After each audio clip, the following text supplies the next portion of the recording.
আমল বিলুপ্তির পথে ভাই। আমরা যারা আলহামদুলিল্লাহ খুঁটে খুঁটে অনেক নেক আমল করার চেষ্টা করি, আলহামদুলিল্লাহ অনেক ভালো ভালো আমল আমরা দোয়া দুরুদ এগুলা করার চেষ্টা করি, তারাও এই আমলটা থেকে অনেক দূরে। এই আমলটা আমরা অনেকেই করছি না। সেটা কোনটা? সেটা হলো আজানের জবাব দেওয়া। মুয়াজ্জিন যখন আজান দেন ৫ ওয়াক্ত নামাজের জন্য, সালাতের জন্য, তো মুয়াজ্জিনের আজানের কি দেওয়া? মৌখিক জবাব দেওয়া। একটা তো সশরীরে উপস্থিত হয়ে জবাব দিলাম, সেটা তো আছেই, কিন্তু আজান যখন দেন তখন মুয়াজ্জিনের সঙ্গে সঙ্গে আজানের বাক্যগুলো বলা, আজানের জবাব দেওয়া মৌখিকভাবে, এটি গুরুত্বপূর্ণ একটি আমল যেটি আমাদের সমাজ থেকে প্রায় বিলুপ্তির পথে। এই আমলটা পুরুষ মহিলা সবাই করতে পারেন, কথা বুঝে আসছে, এবং এটার জন্য ওযুর কিছুর প্রয়োজন হয় না। যে অবস্থায় আমি আছি ওই অবস্থায় শুধু মুখে মুয়াজ্জিন যে বাক্যগুলো বলছেন আমিও সাথে সেই বাক্যগুলো বলতে পারি, বললে আমি বিশাল বড় সওয়াবের অধিকারী হতে পারি। অথচ এটা আমাদের করা হয় না। আজান চলে, আমরা অন্য কোনো মনস্ক থাকি, হয়তো আমি নামাজ পড়তে আসবো মাশাআল্লাহ ভালো, কিন্তু ওই যে জবাব দেওয়া দরকার ওই সময় হয়তো আমি কোনো কথা বলছি, কোনো কাজে ব্যস্ত, অথবা অন্য মনস্ক, অথবা কোনো কাজ নাই কিন্তু জবাব দিচ্ছি না। এরকম না হয় বেশিরভাগ ক্ষেত্রে? প্রিয় ভাইরা, আজকে আমরা জেনে নেই যে আজানের জবাব দিলে কি লাভ হয়, কি লাভ হয়। সুবহানাল্লাহ, যে বিশাল ফজিলত এই আজানের জবাব দেওয়ার জন্য রয়েছে নবী সাল্লাল্লাহু আলাইহি ওয়াসাল্লাম ঘোষণা অনুযায়ী, তা শুনলে আমরা আর কখনোই আমলটা ছাড়বো না ইনশাআল্লাহ। দেখুন, প্রথম কথা হলো আজান যিনি দেন তার সওয়াব কি? তার সওয়াব তো অনেক। কিয়ামতের দিন তার গর্দান থাকবে সবচাইতে উঁচু।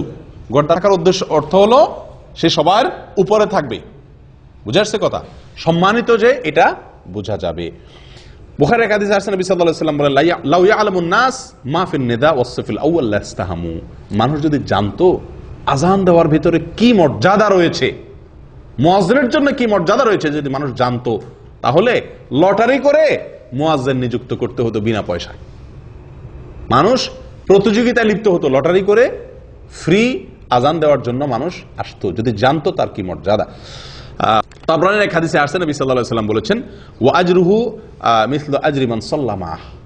মুয়াজ্জিনের সওয়াব হলো মুয়াজ্জিনের আজান শুনে তার সঙ্গে যত লোক নামাজ পড়েছে তাদের সবার সমপরিমাণ সওয়াব অতিরিক্ত হিসাবে, এক্সট্রা হিসাবে, বোনাস হিসাবে মুয়াজ্জিনকে দেওয়া হয়। সুবহানাল্লাহ। এই সব ফজিলত শুনে আবু দাউদের এক হাদিসে আসছে, এক সাহাবী বলছেন, সাহাবীদের ভিতরে তো ভাই আমলের প্রতিযোগিতা, তারা তো জান্নাতের যাত্রী। জান্নাতের সাহাবী বলতেছেন যে, ইয়া রাসূলুল্লাহ, মুয়াজ্জিনরা তো আমাদের চাইতে অনেক বেশি মর্যাদার অধিকারী হয়ে যাচ্ছে।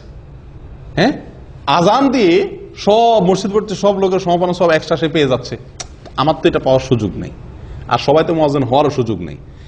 ঈর্ষা হচ্ছে, হিংসা না, ঈর্ষা। উনি পাচ্ছে পাক, সেটা নিয়ে আমার আপত্তি নেই, কিন্তু আমরা যে পাচ্ছি না, আমরা তো পাইতে চাই।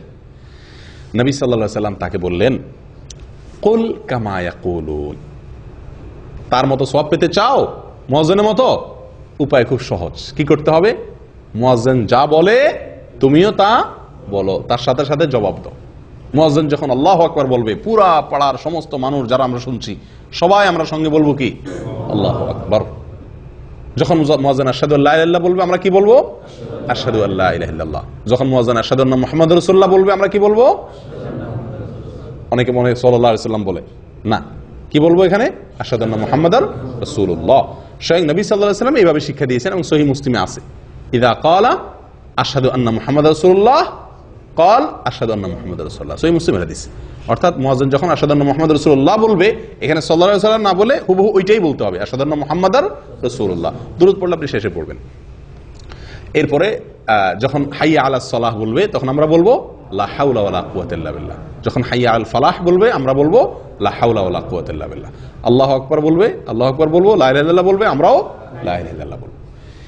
এই যে মুয়াজ্জিনের সাথে সাথে আজান এর বাক্যগুলো বলা, জবাব দেওয়া, সঙ্গে সঙ্গে মুয়াজ্জিন বলবেন, আমরা বললাম, তিনি বললেন আল্লাহু আকবার, তারপরে আর কি, সঙ্গে সঙ্গে বলতে তার পরপর।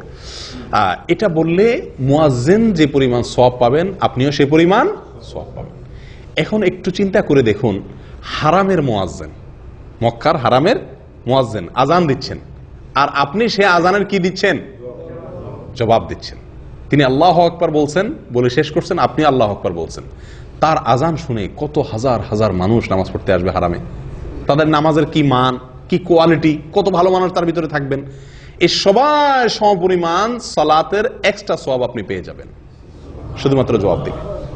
কত সময় আমরা রেডিওতে, টেলিভিশনে সরাসরি আজান, লাইভ আজান শুনি, কিন্তু বোবার মতো বসে থাকি, জবাব দেই না। ঠিক না ভাই? এই আমলটা করবো তো ইনশাআল্লাহ। মুয়াজ্জিন আজান দিয়ে যে সওয়াব পাচ্ছেন, আপনি আজান না দিয়ে ইনশাআল্লাহ বিদিনা সেরকম সওয়াব পাবেন। বলে তাহলে আর মুয়াজ্জিন হওয়ার দরকার কি? না ভাই, মুয়াজ্জিনের যে কষ্ট, একেবারে হুবহু তার যে মর্যাদা, সেটা তো আপনি পাবেন না। সওয়াবের পরিমাণ হয়তো সেটা হবে, কথা বুঝে আসছে? মর্যাদা হুবহু সেটা হবে না। আপেলের চাইতে টমেটো বা এরকম আরো অনেক কম দামা জিনিস, এগুলো দেখা যায় ভিটামিন বেশি থাকে, কিন্তু ভিটামিন বেশি থাকলে কি দাম সমান হবে? স্বাদ তো একরকম হবে না। এই জন্য যিনি আজান দিচ্ছেন তার মর্যাদা তো আল্লাহ সুবহানাহু ওয়া তাআলার কাছে অনেক বেশি, কিন্তু তার সমপরিমাণ সওয়াবটা অন্তত আমি ভাগ বসাইতে পারলাম। কি করলে? আজানের জবাব দিলে। দেব তো ইনশাআল্লাহ। এই আমলটা ভাই বিদায় হয়ে গেছে। ওয়াল্লাহি আমরা বেশিরভাগ মানুষ আজান হয় কিন্তু খেয়াল করা হয় না। করবেন তো ইনশাআল্লাহ আজ থেকে। আল্লাহ আমাদের সকলকে তৌফিক দান করেন। জাযাকুমুল্লাহ ওয়া আখিরু দাওয়ানা আলহামদুলিল্লাহি রাব্বিল আলামিন।